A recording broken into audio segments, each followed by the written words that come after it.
And we're going to read verses 2 and 3. Ephesians, the 6th chapter. We're going to read verses 2 and 3, and I'll be reading from the King James Version. Ephesians, the 6th chapter, verses 2 and 3, and we will find these words.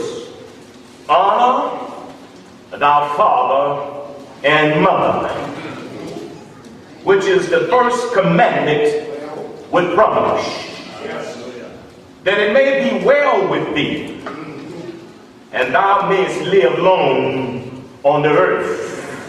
Honor thy father and mother, which is the first commandment with promise, that it may be well with thee, and thou mayest live long on the earth. Honoring mothers. Honoring mothers is the subject that we're going to talk about this morning. Honoring mothers.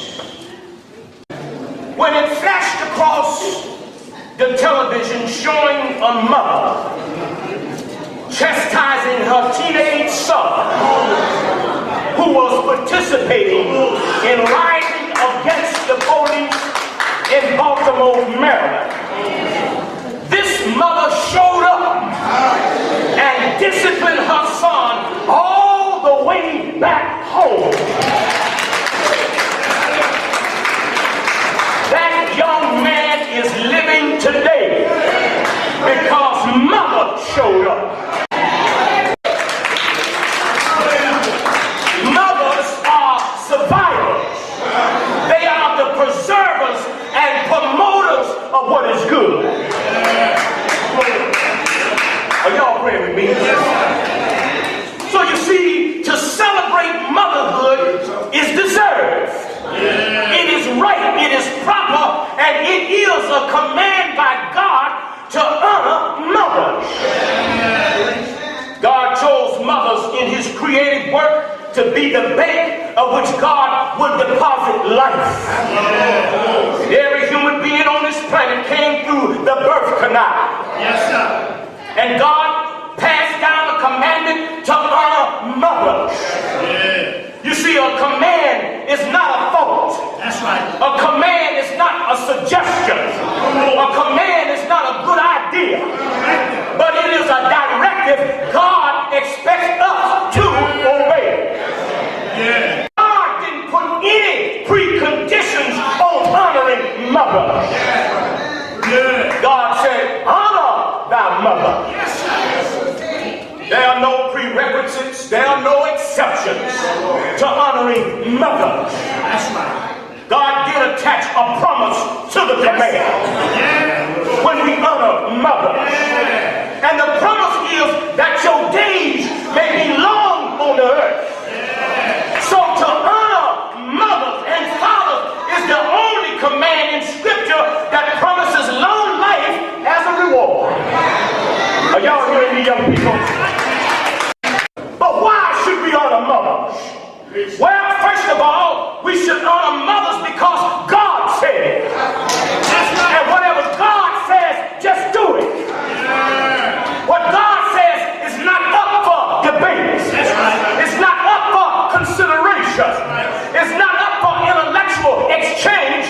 It is only up for obedience. Just do it. And if you do it, you'll be happy that you did. We cannot show honor toward our parents. We cannot show honor toward God.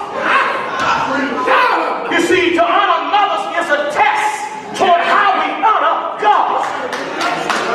If you're going to be disrespectful toward your mother, if you're going to cuss out your mother, I don't think y'all know what I'm talking about. You may have enough courage to do the same thing with God. I don't think y'all pray this.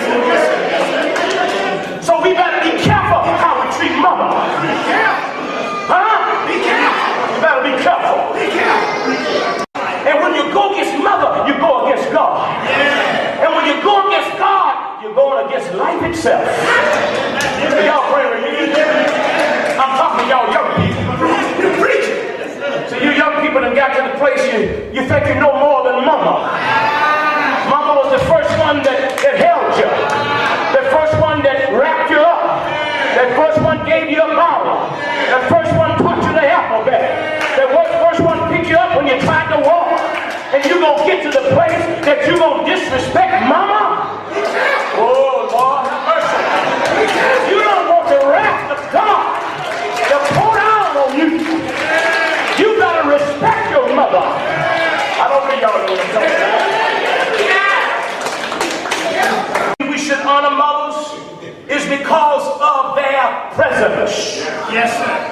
When we cannot count on anybody else to be there, more than likely, our mothers are going to be there. Even when we don't want them there, they're going to be there. The reason we should honor mothers, because of the love they demonstrate. Yes, sir. Mothers demonstrate that agape love.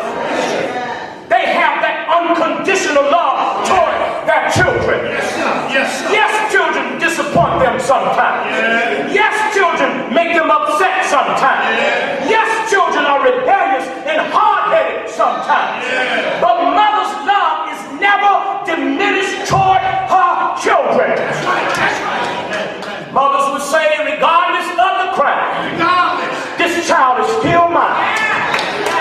Are y'all pray with me? These and other reasons why we should honor mothers. Yeah. Now in closing, I heard a story in a song long time ago about a young man who had finished all of his chores. And he took a piece of paper and he wrote a letter to his mother. And here's what the letter said. For mowing the yard, $5. For making my bed this week, $1. And for going to the store, 50 cents. Playing with my brother while you were shopping, 25 cents. Taking out the trash, $1. Giving a good report card, $5. And for raking the yard, $2. Totally owed $14.75. When the mother read the letter, she turned the letter over and wrote a letter back to her son. For 9 months I carried you, growing inside of me, no charge. For the nights I sat up with you and doctored you, prayed for you, no charge. For the time and the tears and the cost through the years, there is no charge. When you add it all up, the full cost of my love is no charge. For the night filled with dread and the word is ahead, no charge. For advice and the knowledge and the cost of your college, no charge. For the toys and the food and the clothes and the wiping of your nose, no charge. I don't think y'all know what I'm talking about. The full cost of my love is no charge. When the young man finished reading what his mother wrote to him, he started crying and he looked up at his mother and he said, Mother, I sure do love you. Then he took the pen and a great big letter he wrote, paid in full. When you add it all up, the cost of real love is no charge. No charge. When God gave his son, no charge. When God brought us out of sin, no charge. When he did a bridge over troubled waters, no charge. When he looked over our thoughts and saw our needs, no charge. Mothers, we love you because we know there is no cost